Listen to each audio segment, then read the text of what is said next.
Okay guys, I decided to have coffee. I decided to have a little bit of coffee. It's my day off. Why not? You know, I gotta enjoy. But anyway, I'm going to go, well, I'm gonna hang out a little bit more and watch some more things on the crazy world and what's going on.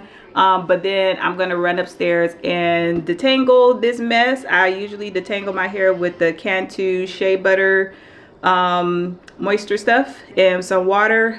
It's gonna take me a minute. I'm not gonna record it because y'all don't need to see. Y'all don't need to see the chaos. But I will of course show you like my clay mask that I'm going to mix up to clarify my scalp, and I'm going to put it in my scalp and all of that, so I can show you guys like how to do your own natural at home clay mask that's healthy for your hair. You use it once a month, and it promote, I'm telling you, it does promote hair growth, because each month you should be clarifying your scalp to allow other natural oils in. So you should be putting together your own applicator of oils. So that could look like rosemary, lavender, almond oil, olive oil, avocado oil, castor oil. My preferred oils for my hair type, I'm a 4B. Let's see, am I a 4? Girl, I forgot the hair types. My hair, I think, is like wavering, some spots of it's just like wavering in between like 4A, 4B. So I'm going to show you guys how to mix it up, what to put in it. But the oil of my choice for my hair type is I'll put some oil. I'll just do like a mixture of Jamaican black castor oil, the coconut one, the one by Happy Isles or whatever it says on the bottle. But I'm sure if you guys buy black Jamaican castor oil, you'll know what I'm talking about. It's the coconut one, and I'll show you that too. So I put that in there. I usually have olive oil here at the house. I don't have any, but I have avocado oil, so I'll put avocado oil in there, a little bit of almond oil. My almond oil that I have already has, I think, rosemary in it or lavender, but rosemary and lavender are good for, you know, hair growth. So I'll put all that stuff in there, mix it up, and then at the end of all of my wash, when I rinse out the clay, shampoo, all of that stuff, I will put in oil. I'll rub oil in my scalp while I'm in the shower, and I'll run some oil like through my hair, you know, as well, like give my hair like an oil rinse. But you have to be careful with it because you don't want your hair too oily, you know, afterwards. So you just put a little bit, go through it with the applicator, put a little bit on this side in your scalp, all of that. Get your fingers in your hair, like really rub it in your scalp, and then go ahead and rinse your hair. And then when you of course get out the shower, you do your routine, like your leave-in conditioner, and however you know want to do your hairstyle. This time around, I am gonna do like a blown out twist out. So I am gonna put in my, after I do everything, my rinse, my oil rinse, I'm gonna put in my leave-in conditioner and let that sit. I let leave-in conditioner sit on my hair for about a good 40-45 minutes, and then I will go and blow dry it, and then I'll put on my products like my butters and my gel and twist my hair. I'm gonna just enjoy my coffee and probably hang out a little bit more, watch some TV, and just, you know, chill and hang out on the couch. And then I'm gonna get up, do my hair and everything. I think probably towards the end of the day, I'm gonna do some meditation, prayer, just, you know, totally get my nervous system like regulated. You know, I'm gonna make sure I do that probably, you know, more so towards the end of the day, and then probably hang out and maybe watch a Netflix movie or something like that, and eat dinner. I have leftovers from yesterday, so I don't need to worry about making dinner today. So that's probably gonna be it. All right, y'all, so I went ahead and detangled my hair. It wasn't as bad as what I thought. When I detangle my hair, I use a Y2 comb. Sorry, excuse me, I was just running upstairs, downstairs, upstairs.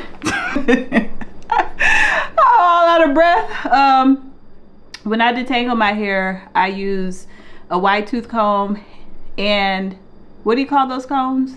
A double tooth comb? I don't know. I'll show you guys when I go back upstairs. But anyway, so that's what I do. And yeah, and I detangle it with the Cantu butter because that helps to melt the kinkiness of how my hair gets. And you know, when you exercise it and all of that, it's inevitable.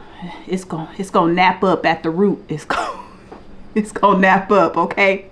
So I just went ahead and rinsed out the Cantu butter because when I put on the mask, I want my hair to be, you know, in this state. I want there to be as much product. So, you know, with the putting the leave-in conditioner in there, it's like basically like a, I guess like a pre-wash or a co-wash, whatever you want to call it.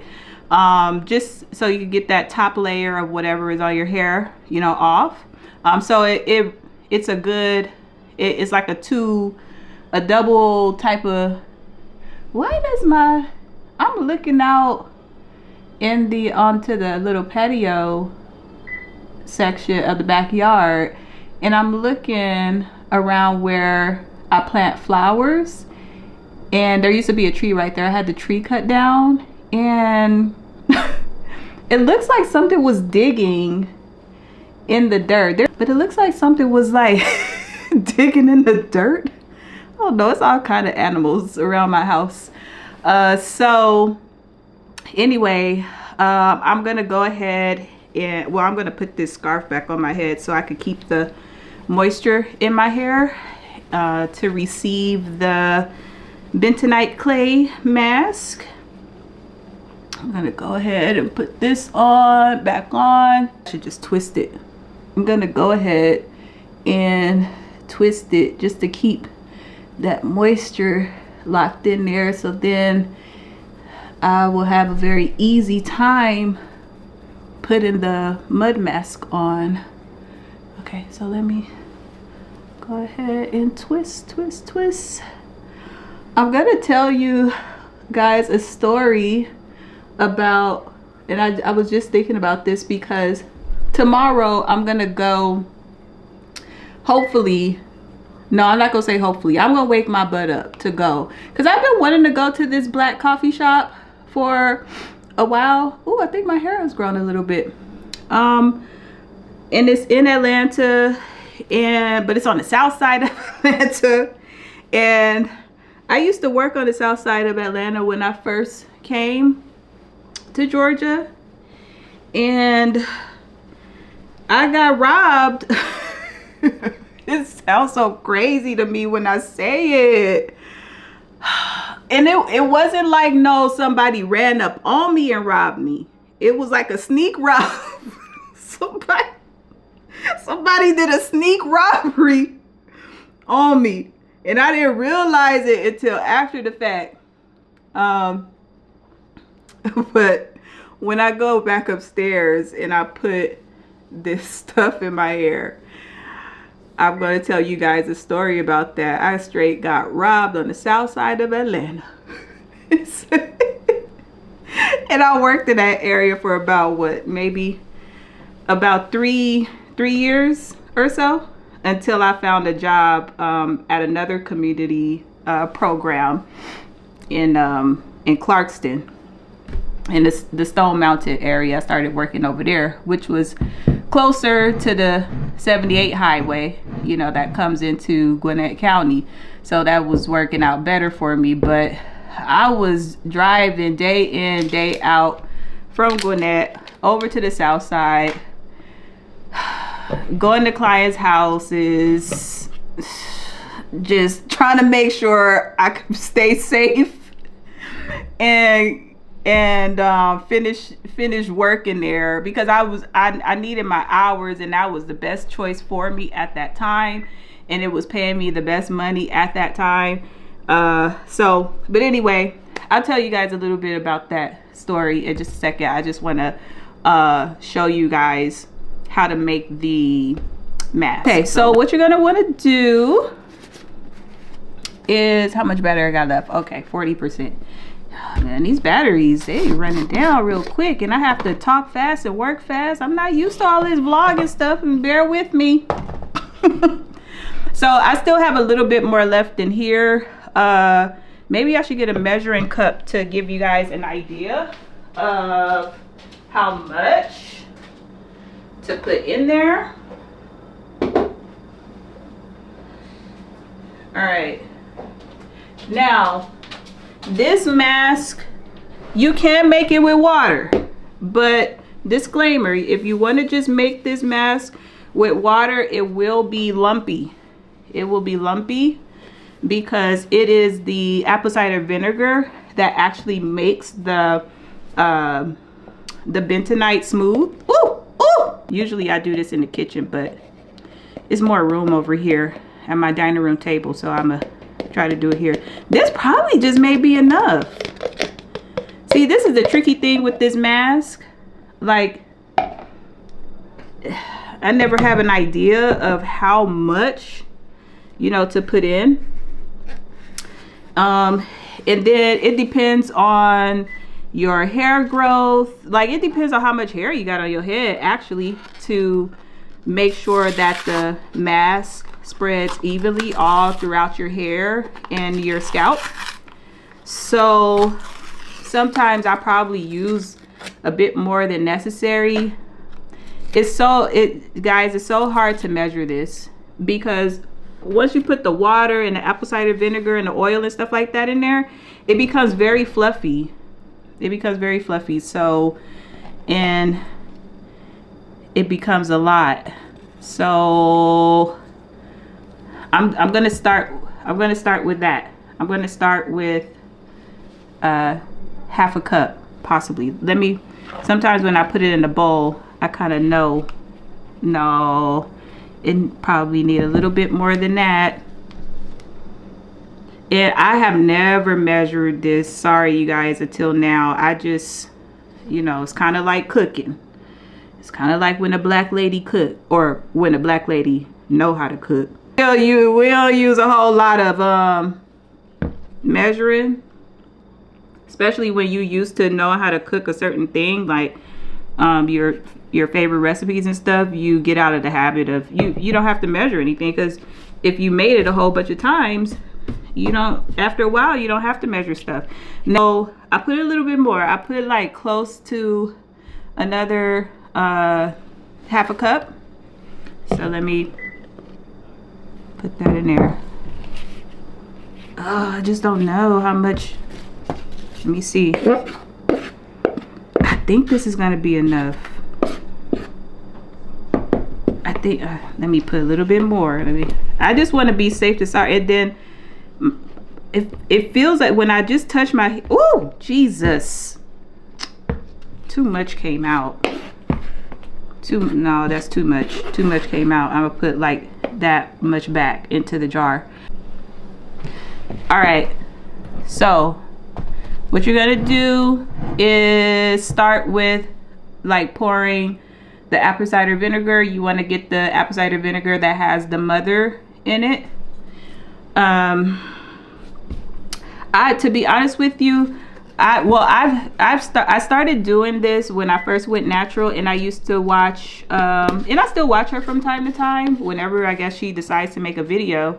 Natural 85, that's who I watched when I became natural, when natural hair was all the buzz back in the mid 2000s, or you know, early 2000s. So I went natural like around 2012.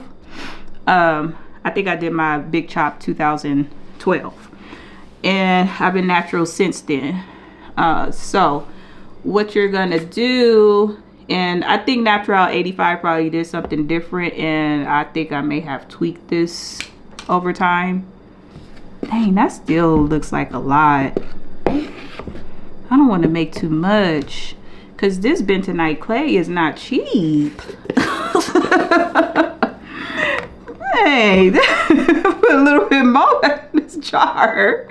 I'm sorry, but this bentonite clay is not cheap. I think this jar was like 14 bucks. I'm sorry, I'm watching the coin. Oh, it's dusty. You gotta watch your coins these days. Every little bit of coinage helps. Okay. Oh, I didn't shake it up enough. I mean, don't shake it up, but just kind of, you want to swirl it around so that the mother of the apple is in there. Okay, so just swirl it around a little bit. Okay, and then just pour some in first. Pour it in. As you can see, it's gonna start bubbling, right? See how it's bubbling? It's just reacting to the clay. Start stirring, and then as you're going, just add water to it. You know how like you're making some, maybe like some pancake mix or something like that? That's kind of how you want to, you know, start it off. Just start slow. Just add your water ingredients, you know, slowly. Like when you're making some pancake mix. Okay. Oh, I think I just poured just the right amount. You don't want to pour too much. So when I poured the water, I'm gonna show you probably how much water I poured. That's probably how much water I poured in it, and probably a little bit of the same for the apple cider vinegar. So we're just gonna say for the powder, not the powder, the bentonite clay itself, let's just say the powder so we could keep it simple. So for the actual powder bentonite, you're gonna put, like, I would say a cup. Just go with a cup first. Pour a little bit of apple cider vinegar in it. Probably less than, a little bit less than half of a cup. So 3/4 of a cup, right? And just look at how it responds. Oh, I like this clay. I didn't even have to put, I don't know, this one may be better than this one. This, I don't know. I need to, I like this. I didn't even, like with this, I have to immediately put some olive oil or avocado in the mixture. But I didn't even have to do that with this one. It's like already coming out smooth. It barely has any lump in it. I'm gonna put some avocado oil in it anyway.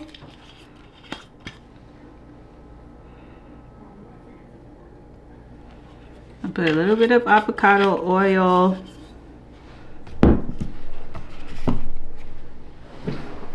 And I put that, about that much.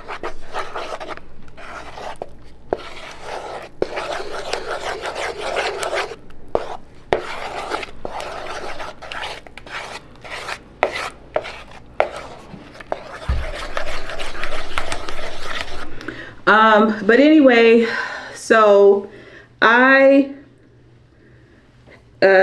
was working, you know, as a mental health counselor, getting my hours, because you have to complete a certain amount of hours in the field to even sit for your, what they call a licensed master social worker exam. Now, I don't know if these requirements have changed, but you have to build a certain amount of hours. I don't know, I think it's like 3,000 working hours, or I don't know, something like that. It's a lot of hours. And if you're on the track to be able to work independently as a licensed clinical social worker, that amount of time, I think it's going to take you about like 3 years to complete.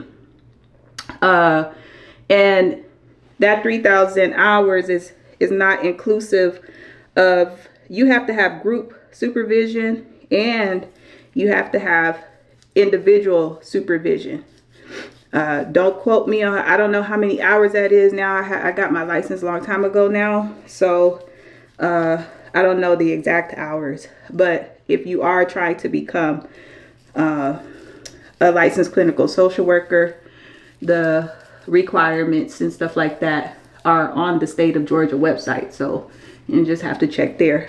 But I was basically, I had a caseload of about probably, I don't know. I'm not gonna go into all that because I don't even remember. I was seeing people. I was seeing a lot of people. I had enough clients to mark it as a full caseload, because you have to be working a full caseload in the field in order to meet requirements to sit for your, not only for your LMSW exam, but for your LCSW exam as well. So I went to a client's house one time, and I was driving my dad's truck at the time. I had a PT Cruiser when I first got here to Georgia, and I ran that PT Cruiser into the ground in LA. So by the time I got here, that car wasn't running very well, at least not well enough for me to be driving up and down the road from Gwinnett to the south side of Atlanta. So my dad told me I could drive his truck. He told me I could drive his truck and that he would drive my car to work because he worked in Gwinnett. So, and with that car, that's all it could take, was just driving around just Gwinnett. So it couldn't take really driving long distances. It would shut down and do all kind of weird stuff. So I knew I wasn't going to need this much. I still have, and this is, you can't, it's not like you could freeze this stuff or leave it over. So I went to this one client's house. I was driving my dad's truck, and this was probably the second or third time I had been to this client's house. And I always got like a weird, like, I don't know, I always got strange vibes. It's certain homes that I've been to where my spirit, something would not feel right with my spirit. And this one particular home, I was feeling that way whenever I would go. I just was not feeling safe. And so this time around, I get to the house. Now I'm thinking in my head, this is me 10, 12 years ago, right? I'm not as savvy now as I was then. And I get to the house and I'm thinking, I'm looking around, I'm like, man, it don't look safe over here. You know what I'm saying? So I was like, let me put my purse like under the seat. Let me put my purse under the seat, because if I put it in the trunk, maybe somebody try to break into my truck or whatever. I just wanted it to appear like I did not have a purse, on me, like no personal items. And they even told us at the job, like, you may want to make sure that you just wear your badge or whatever, and like try to leave your personal items at home. And I was like, well, I have to have somewhere to put my wallet, like my ID and, all that stuff. But I got hip to that. I started putting my ID and my debit card inside of my pouch with my ID around my neck. I started doing that, and I would carry I would have like a little purse, but I would put that purse inside of my work bag in my trunk, so nothing looked like, I had anything personal on me. That was fast forward. I started doing that after this incident. So my purse was still in my wallet. I mean, my wallet was still in my purse. And I got to hurry up with this story because I don't want to leave this on my hair too long. Only leave this on your hair for, I would say, probably like about a good, 20 minutes. You'll know when this is ready to come out of your hair, because your scalp is going to start, you're going to start feeling the clay pull at your scalp. That means it's pulling up like the dirt and all that stuff.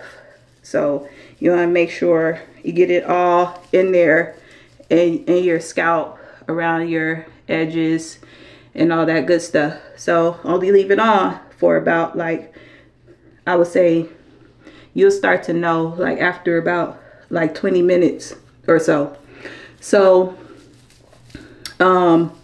basically left the purse under the seat. I couldn't see anything. Like, I made sure it was already all the way under the seat, right? So then I go in the house. I'm working with this older lady. The lady, she had to be about maybe close to like 60, like somewhere around there. And she had like 2 adult children in the home. I can't remember their ages, but they had to be probably like 19, 20, like they were young adults. So I'm sitting there and I'm talking to her, you know, we're talking about things or whatever. And it was kind of quiet in the house, which wasn't the usual. Like, I would always kind of hear them like in the background talking. I would hear the younger guy. It was a sister and a brother. I would hear the younger guy like on his video game or whatever.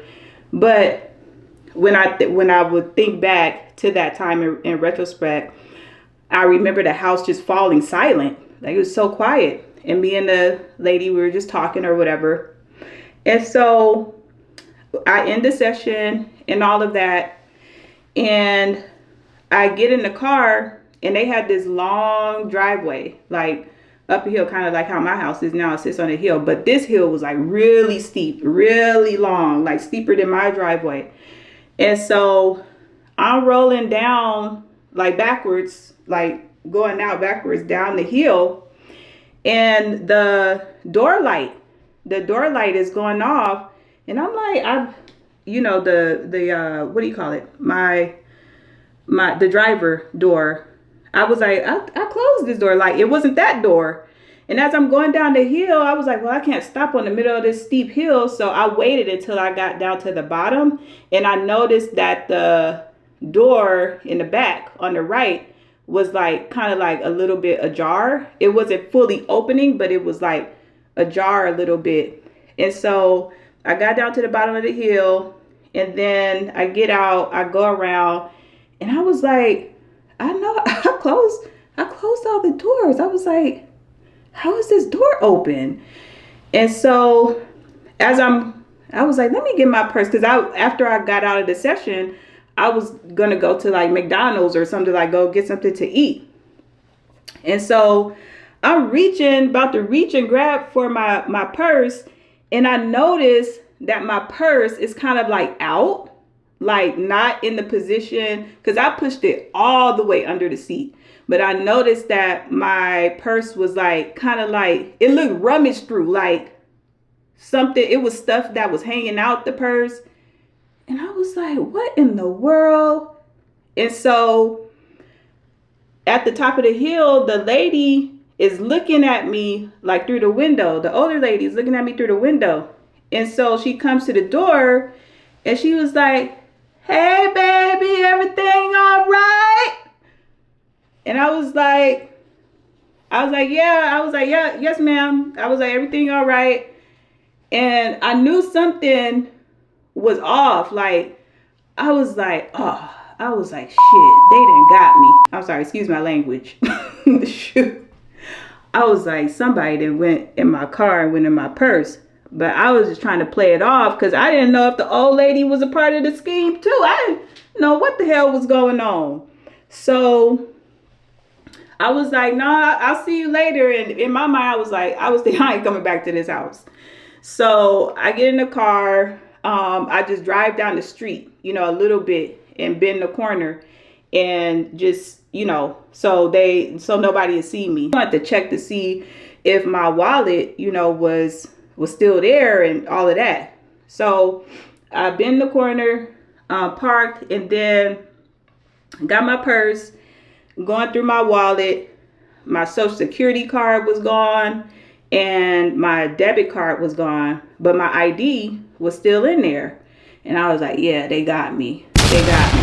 And I was like, why didn't they take my ID?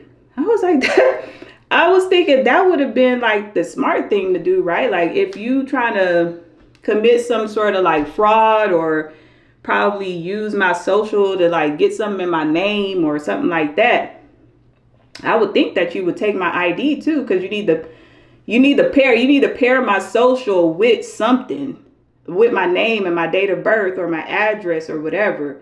So I don't know if they probably got scared and didn't get to it in time enough by the time I was coming out of the house when the session was ending. I don't know what happened, but luckily my ID was still in there. And of course I reported, to Social Security office and all of that. I had to get another Social Security card. They couldn't give me a new Social Security number, but they sent me a new card, and then I had to cancel like my debit card and stuff like that.